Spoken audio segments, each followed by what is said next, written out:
And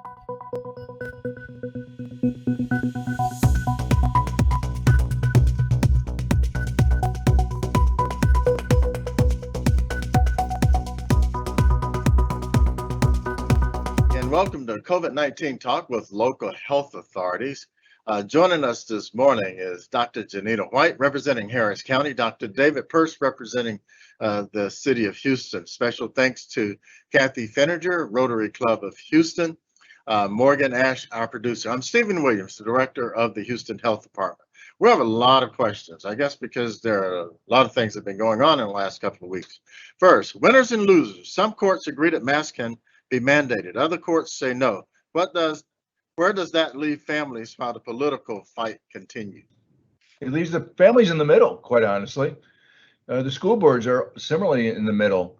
But if you're looking to, protect your children, you're going to need to make a decision. And I saw reports today that I can't remember where, but a large number of parents are taking their kids out of school because they disagree with the decisions that the school board's made. In fact, some of the comments that a school board member made about vaccines and masks that they disagreed with. And so I think that you need the couple of things that you can do. Number one is you can make sure your whole family is vaccinated.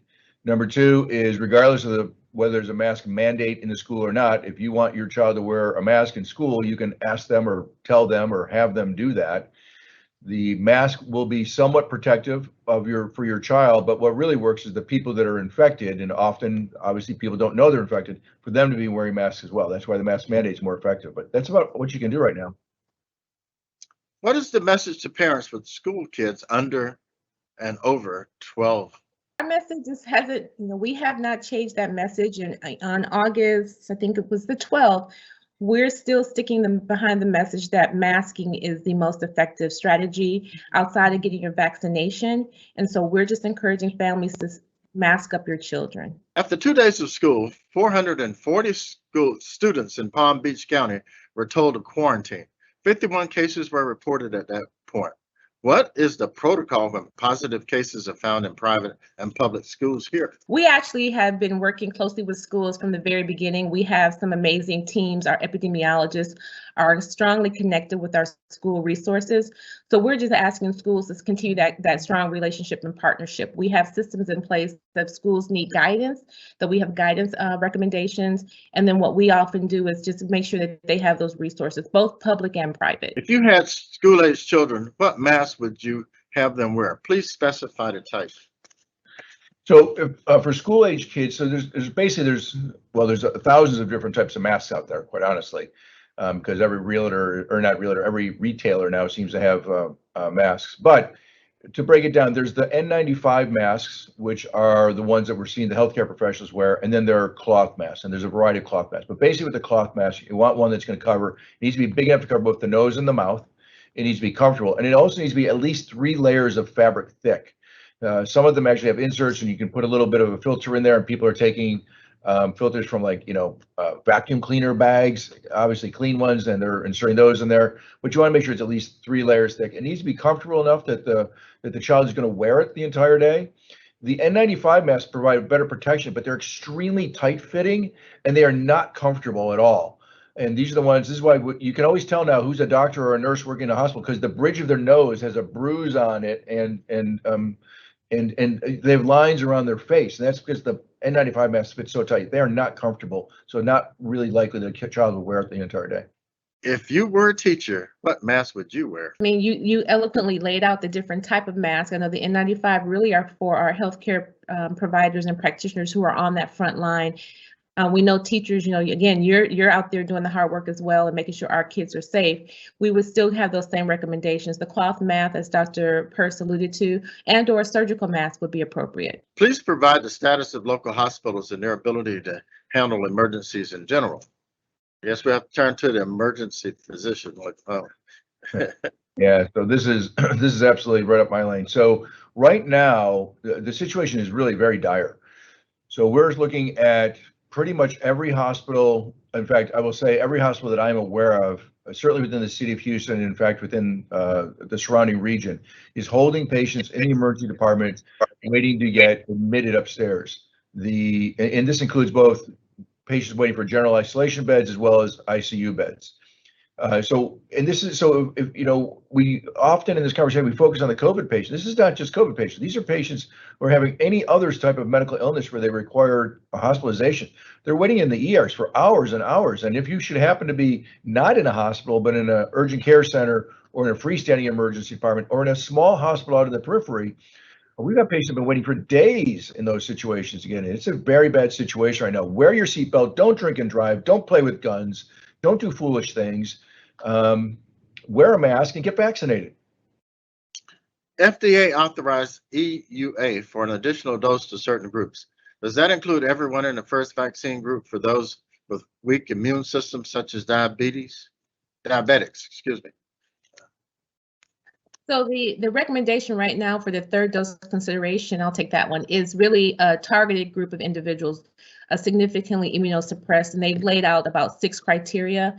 Diabetes is really dependent upon your provider, knowing your personal health history and knowing what other contributors you may have as it relates to your diabetes that may make you fit into that category. So those are for third dose consideration.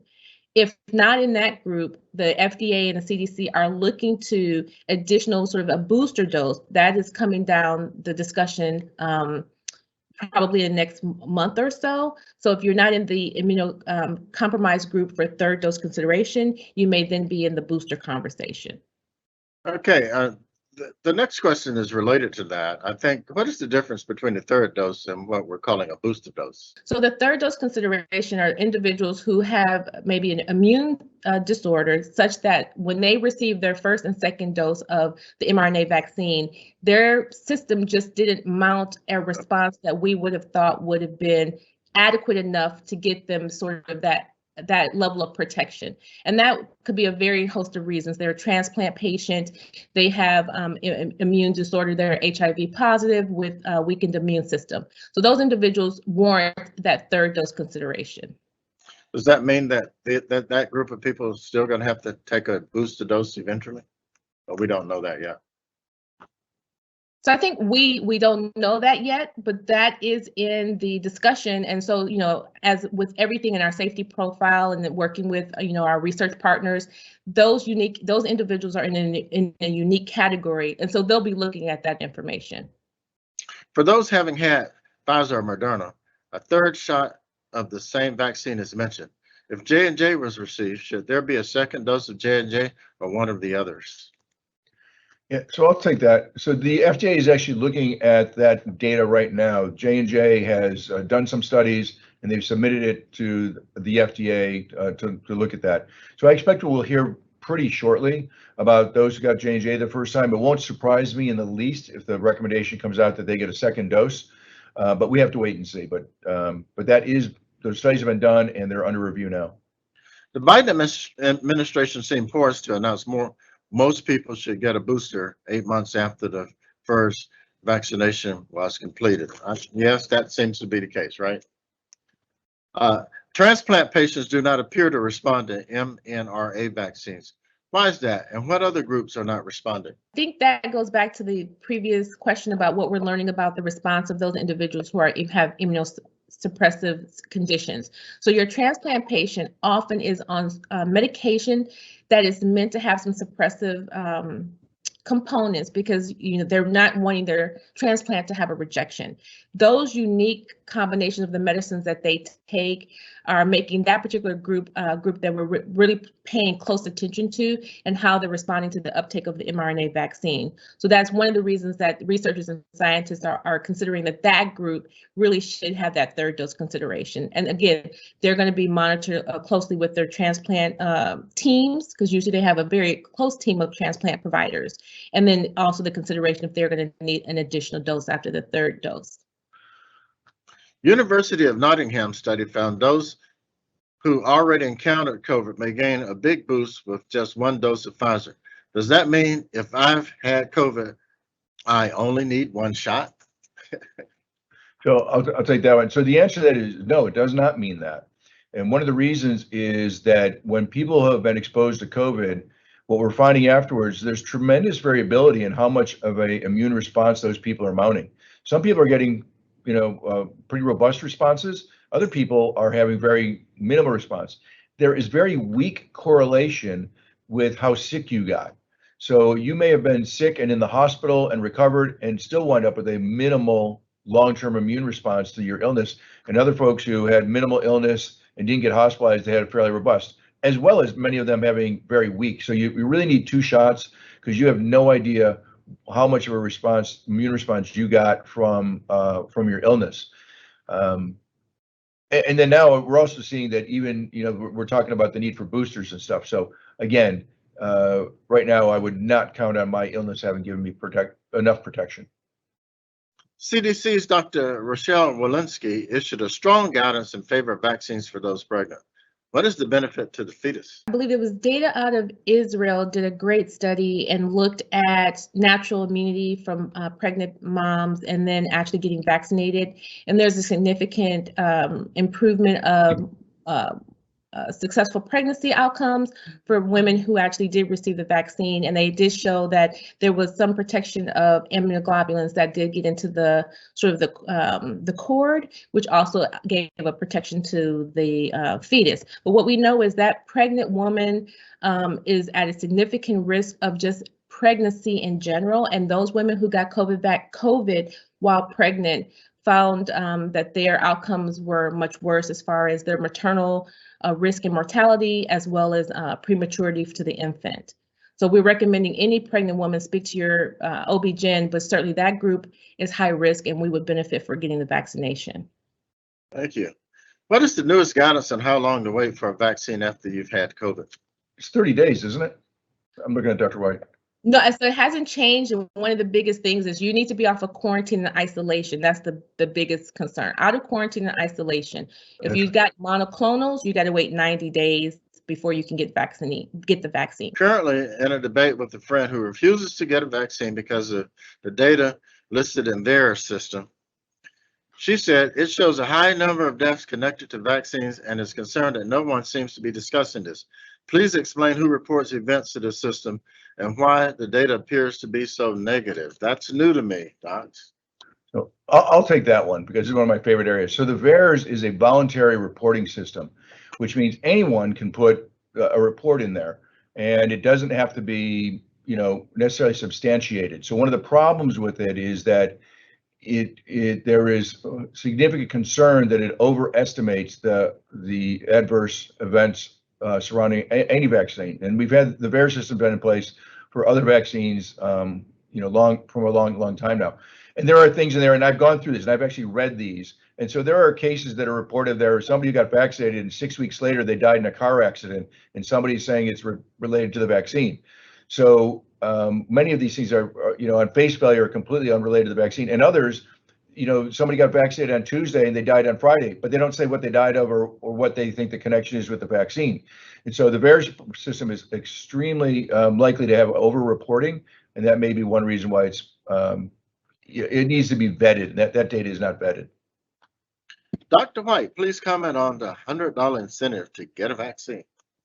So we're so excited. We started on Tuesday with the county that individuals who need their first dose, these are first dose individuals, will receive $100 to get vaccinated. If they were just to call the information number that we'll have at the end, but I can just give it real quick, 713, make sure I'm saying it right, 832-927-7575. And you would sign up, and these are for individuals getting their first dose of vaccine. We really just are wanting to promote the importance of getting vaccinated. Choose one. A peer-reviewed large sample showed vaccines are highly effective against Delta.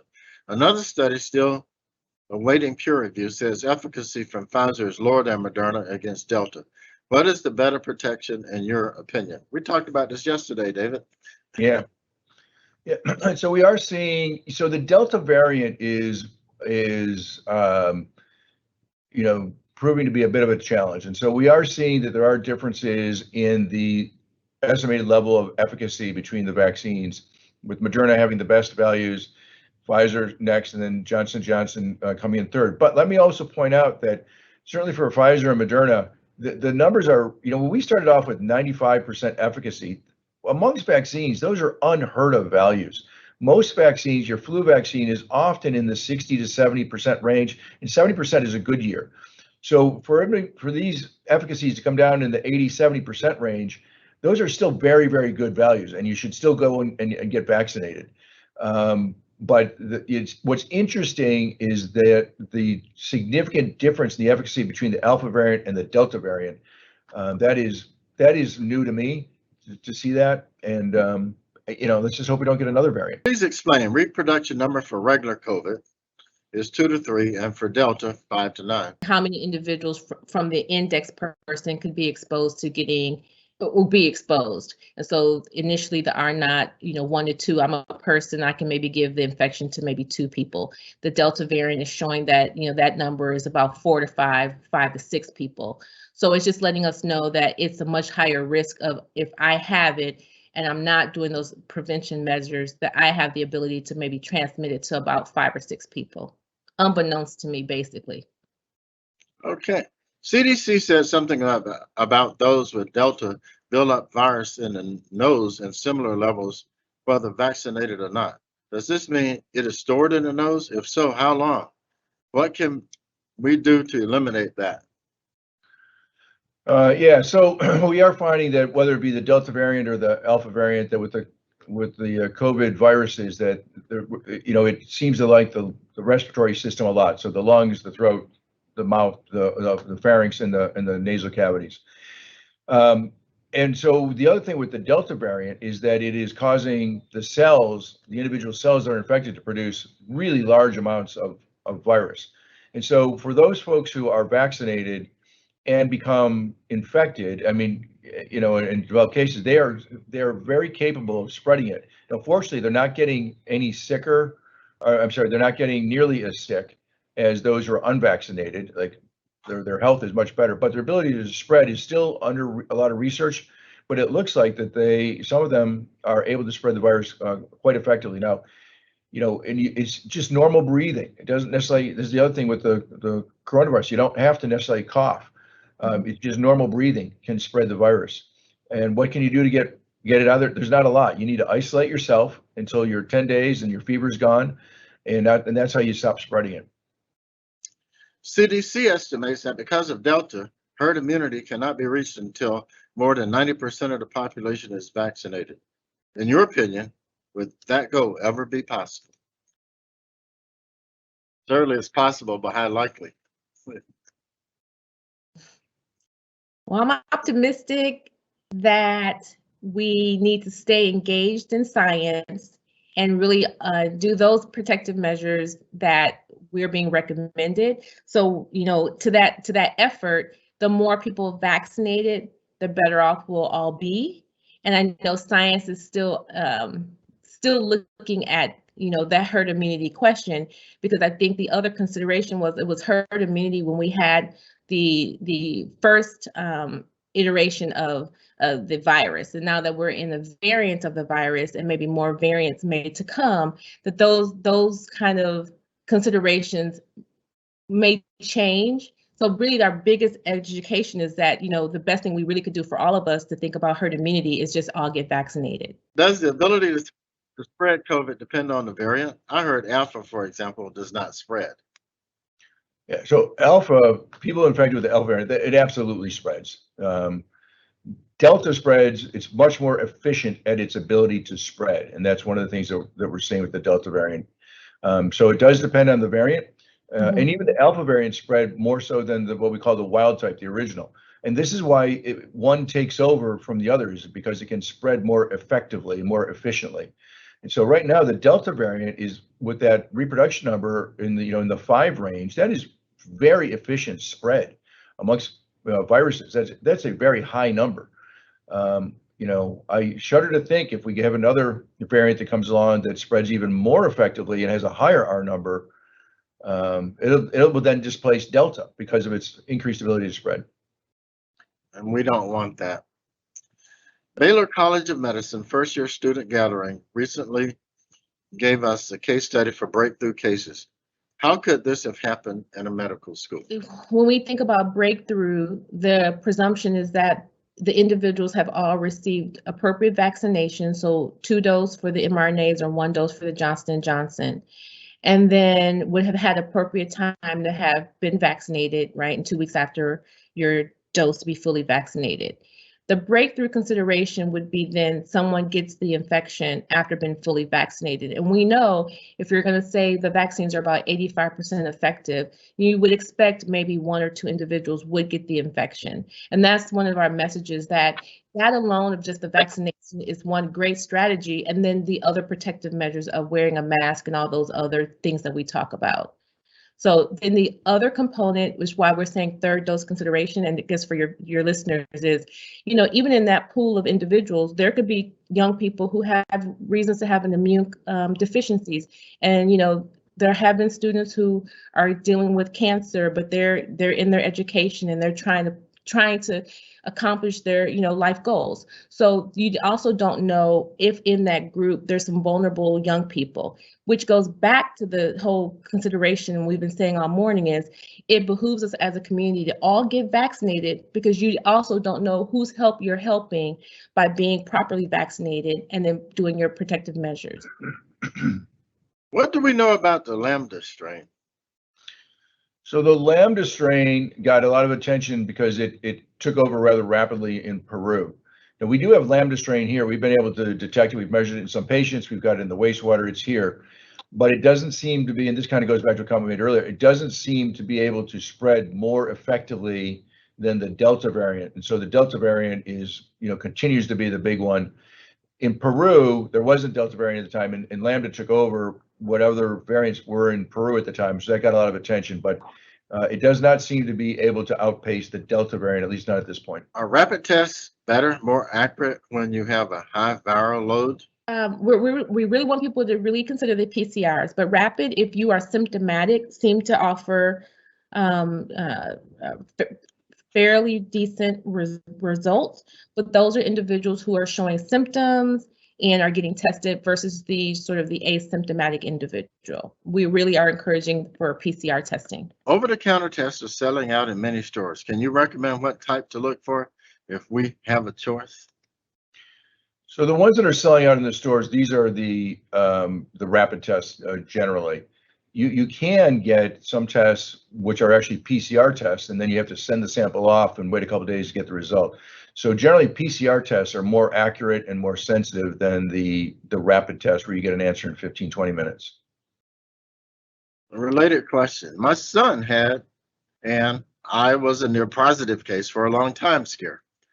He tested negative 3 times with rapid tests and then positive on the 4th test. Are the over-the-counter tests accurate? What is the first day anything could possibly show? So I'll kind of take this, Dr. Person, if you want to add on. One consideration, though, we want PCR, like Dr. Purse just mentioned. It's also user dependent. I am an internist and pediatrician. I do know how difficult it is to do a nares swab. It's not. It requires some intention, and often what happens is the individual is just not doing the collection the same way sort of a medical personnel would be doing the collection. So there's some variability in the sample collection, which could also make it where you're seeing the sample is maybe showing as a negative, when in fact then you go to a professional like a nurse and medical assistant who is trained on the collection method. And so that's a consideration of who's collecting the sample. Okay. In the last few days, I've heard of so many COVID cases. This was determined by over-the-counter tests. These cases do not get reported since there are no doctors involved. Is there a self-reporting location? That's a great question, and I don't believe that there is. You can go to your doctor and let them know that you've got symptoms, but even if they don't do the testing, it may not get reported. So if you go to your doctor and they repeat the test or do a confirmatory test, it will likely get reported then. But otherwise, I don't believe there is, unless Dr. White, unless you know of something that I'm missing. Nope. Okay, we got about 4 more minutes and twice as many questions. Dr. First, you've said that there has been a 477% increase in virus in the wastewater. Please explain. All right, really quickly, when we look at the volume the amount of virus in the wastewater, we compare it to July 6, 2020, is just an arbitrary value that was 100%. The point is, don't think of that we've got 4 times as much virus in the wastewater. We do, but that does not mean 4 times as many people, because with Delta variant, people are shedding so much more virus. What we're looking at is that the amount of virus in the wastewater continues to go up. That's the thing you need to pay attention to. Forget about the number. RSV virus is appearing along with COVID in some children. Is that specific to children? Normally, you treat virus symptoms and don't rush to the doctor. What is the trigger to know when it's time to get to the doctor? So RSV is, it is concerning. It's concerning to see RSV in this time of season. Usually we don't see RSV until sort of that winter season. RSV is known to be what we say like what we call a bronchiolitis. It really affects the very small airway of children. Does not mean adults don't get it, but often for us, it may just seem like a cold. Anytime you have a respiratory condition and you have trouble breathing, cough, shortness of breath, those are immediate reasons for you to seek medical attention. Scott Gottlieb said that we're transitioning from a pandemic to being more of an endemic virus, where you just see sort of a persistent infection through the winter. Do you see this becoming endemic? What about only in the winter, as every season has been rough so far? Yeah, Go ahead. So I agree with Dr. Gottlieb that this is going to become endemic. We're way past the point, I think, of being able to eliminate this virus from our future, tragically. I don't know about the seasonality, however. As the person who writes the question points out, we've seen it in every season, so it'll be interesting to see how that pans out moving forward. I also worry about the fact that as it becomes endemic and eventually a lot of people have some immunity from previous infection or getting vaccinated, remember, we're still seeing a lot of people who are getting infected or having long haul problems, and we don't really understand what all that's going to amount to. So there's more bad news to come, I'm afraid. Since statistics change drastically each week, what is the current transmission situation on airplanes? Do we really know that? On the aircraft itself, well, the transmission rate is not zero, it's low. Your risk is in the airport terminal where people are congregated. UK surge went up and down quickly. Does that predict how ours will react? You are maybe asking the question from, I know, the UK, but one of the things that we're looking at in our environment, our community is, we just can't translate that to our community, partly because of our behavior. And so we'd like to think that that would be where we're headed, but our behavior is going to dictate kind of where we're headed. Is it accurate that monoclonal antibody treatment reduces severe illness, hospitalization, and death risk by 70%? So it does reduce. First of all, there are certain criteria for people to get the monoclonals. Now they're actually fairly liberal, but they're highly effective. And so depending on which way you want to look at this question, I've seen it anywhere from 70 to 90% reduction in hospitalization rates. So they're very effective when given to the right people at the right time. Are they limited, or is it because of the lack of hospital personnel? And I folded in another question. Says somebody had to wait several days. So is it because they're limited, or you need so if you think about it, you have to have an infusion center. They have to be staffed with people. And so we have infusion centers in town, but they're already they're scheduled full with chemotherapy patients. So we don't have a lot of depth there. So we're trying to create that depth, and the state and the federal government are helping. And also the monoclonals themselves are sometimes they're the rate limiting step. So there's personnel, location, and monoclonal, and all three of those things have to be present or to give it. And there's depending on what your particular situation is, any one of those could be the rate limiting step. So that will improve over time, however. I just want to thank Dr. Janita White, representing Harris County, Dr. David Perch, representing the City of Houston. Special thanks to Kathy Feniger, past president, Rotary Club of Houston, and our producer, Morgan Ash, for helping us get through all of these questions within about 30 minutes. I'm Stephen Williams, the director of the Houston Health Department. Thank you for joining us for COVID Talk with Local Health Authority.